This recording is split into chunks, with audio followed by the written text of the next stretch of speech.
Hello, good morning. আমি শাওলিস mini ওয়ার্ল্ডের নতুন আরেকটি ব্লগে সকলকে ওয়েলকাম। আজকে খুব তাড়াহুড়োর মধ্যে আছি, কারণ হচ্ছে রূপের স্কুলে স্পোর্টস, সেটা দেখতে যাব। এখন অলরেডি 9:10 আমার বর জাস্ট এখনই বেরোলো, ওরা অনেক আগেই চলে গেছে। সকালবেলা উঠে আমি মাছ ভেজে নিয়েছি, মাছের ঝোল যে বানাবো, ফুলকপি ভাজা কমপ্লিট। এখন জাস্ট ঝোলটা বসাবো। ভাতের চালও গতকাল রাতে ভিজিয়ে রেখেছি, তখন ভাতটাও বসাবো, স্নানের জলটা বসাবো, হয়ে গেলে পরে স্নান করতে যাব, পুজো দেবো, তারপরে যাবো। তো এই করতে করতে আমি 9:30টার উপরেই বাজবে। তো চলো ফটাফট শুরু করি সব কাজ, আর দিনটাও শুরু করছি তোমাদের সাথে, তো দেখতে থাকো। এই যে দেখো আমার ভাত হচ্ছে, মাছের ঝোল। এখানে মাছগুলো দিয়ে দিয়েছি, মাছগুলো দিয়ে দেওয়ার পর কিছুক্ষণ পর আবার বন্ধ করে রেখেছি, আসার পর আবার ধনেপাতা টনেপাতা দেবো, কিছুক্ষণ পড়বে। বাপরে, তাও হচ্ছে না, এখন 9:40 বাজে। আমি এখন স্নান করব, পুজো দেবো, তারপর যেতে পারবো। অনেক কিছু মিস করে যাই, কিন্তু কিছুতেই হয় না, কি করব। তো এখন ভাতটা হওয়ার পরই যাব। তো জামা কাপড় ধুলাম, জামা কাপড় হচ্ছে ওয়াশিং মেশিনে দেওয়া আছে, কিছুটা হাত দিয়ে ধুলাম, কারণ ওর ভিতরে আর হচ্ছে না জায়গা। তো এখন হচ্ছে ভাতটার জন্য ওয়েট করছি, তারপরে স্নানে ঢুকবো, শ্যাম্পু করব। তো চলো, হয়ে যাক ভাত, তারপরে স্নান টান করে আসি, তারপরে কথা বলতে আসবো তোমাদের সাথে। দেখো, এই যে আমি রেডি হয়ে গেছি, জাস্ট একটা সোয়েট শার্ট পরেছি, জিন্স পরেছি। তো এখন যাবো, এখন 10:30 অলরেডি বেজে গেছে। তো চলো বেরোই। জানি না, দেরি তো হলোই, কিছুতেই পারি না টাইমের সাথে। তো চলো বেরোই, তারপর তোমাদেরকেও দেখানোর চেষ্টা করবো।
তো দেখো, এখানে সবাইকে নিয়ে আসা হচ্ছে, সব সব কিছুই স্কুলের বাচ্চাদের নিয়ে আসা হচ্ছে।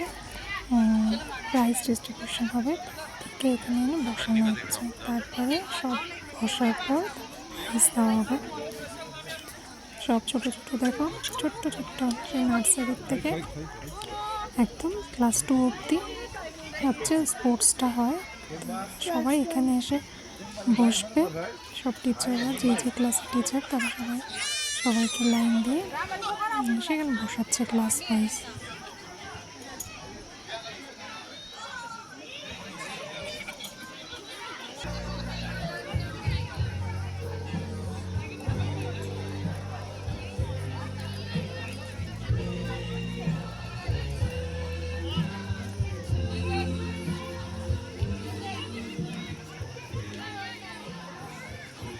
We are ready for the prize distribution ceremony.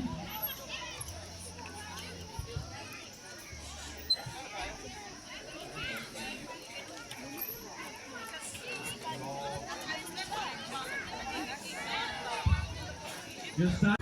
Second, not level and chance under. Good, get on the action.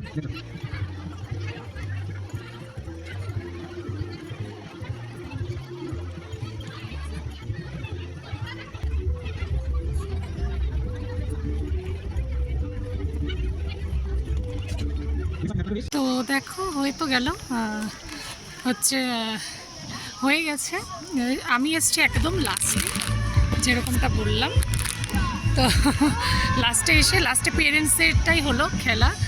তো আমার ছেলে জাস্ট পার্টিসিপেট করেছে, ওটাই মেন। তো ওদের বোধহয় এখন ঘরে লাঞ্চ, ঘরে বলছি সরি, ক্লাসরুমে বোধহয় কিছু প্যাকেট দেবে। তো ঋষি বললো ফ্রেন্ডদের সাথে চিপস খাবে, তো চিপস দিলাম কিনে। তো এখন হচ্ছে আমি যাব না, ওকে নিয়েই যাবো ভাবছি। একবার ওদের আবার ফুল স্কুল হবে, এরকম কোনবারটাই হয়নি, তো এবার হবে। তো হয়ে যাক, তারপরে আমি ভাবছি ওয়েট করি। রান্না তো হয়েই গেছে, একবারে নিয়েই যাবো ওকে, আসা তো হয় না। তো এখন স্কুলের ওয়েদারটা খুব সুন্দর। হ্যাঁ, এখন হচ্ছে ওয়েট করছি ওদের স্কুলের বাইরে, কারণ হচ্ছে বুঝতে পারছি না কখন কি ছুটি হয়, তো ওই জন্য ওয়েট করছি। হলে পরে একবারে নিয়ে যাব, দেখা যাক কখন হয়। স্কুলে তো আসা হয় না সেভাবে, তো এসেছি যখন ভালোই লাগছে। চারিদিকে একদম ব্লু আকাশ, রোদ ঝকমকে।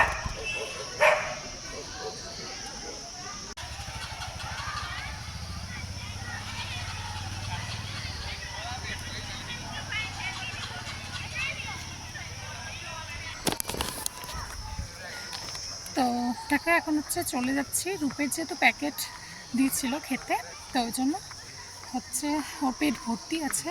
তা বললাম যে তুই তাহলে থাক, এখন তো গিয়ে খেতে পারবে, ও না আবার যাবে আবার আসবে। তো ওই জন্য ওকে বললাম যে তুমি থাকো, একবারে ছুটির পরে যাবা। আমি এখন যাচ্ছি, ঋষি আসবে, ওর বাবা আসবে খেতে। তো যাই, এখন খিদা পেয়ে গেছে প্রচুর। তো দেখো ওখান থেকে আসার পর আর ভিডিও করা হয়নি। ওখান থেকে আসার পর খেলাম দিলাম, মানে আগে হচ্ছে আমার বর আসলো, ওকে খেতে দিলাম, ঋষিকে খাওয়ালাম, আমিও খেয়ে নিয়েছিলাম, কারণ আমার খুব জোর খিদা পেয়ে গেছিলো সকালবেলা, যেহেতু কিছুই খাইনি। তো তারপরে ওরা যাওয়ার পর একটু কিছুক্ষণ বসলাম। ওয়াইফাইয়ের জানি না কানেকশান নেই, একদমই নেই। তো আমি এখনও ভিডিও আপলোড করতে পারিনি। তারপরে এসে এখানে একটু বসেছিলাম। ওদিকে খুব ঘুম পাচ্ছে, ঘুমটা তো হয়নি সেভাবে, তো খুব ঘুম পাচ্ছে, তো ঘুমিয়ে পড়েছিলাম। তারপরে ঋষি আসলো, ঋষি এসে দেখি ঋষি একা আসছে, রূপ তো আসেনি। রূপকে বলেছিলাম আসার পরে তারপরে খাওয়াবো। তো ঋষি আসলো, ঋষি বলছে ভাইকে আমি দেখতে যাচ্ছি, বলে আবার চলে গেল। জানি না কখন আসবে, রূপ কখন খাবে, ভগবান জানে।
সবাই ভালো থেকো, সুস্থ থেকো।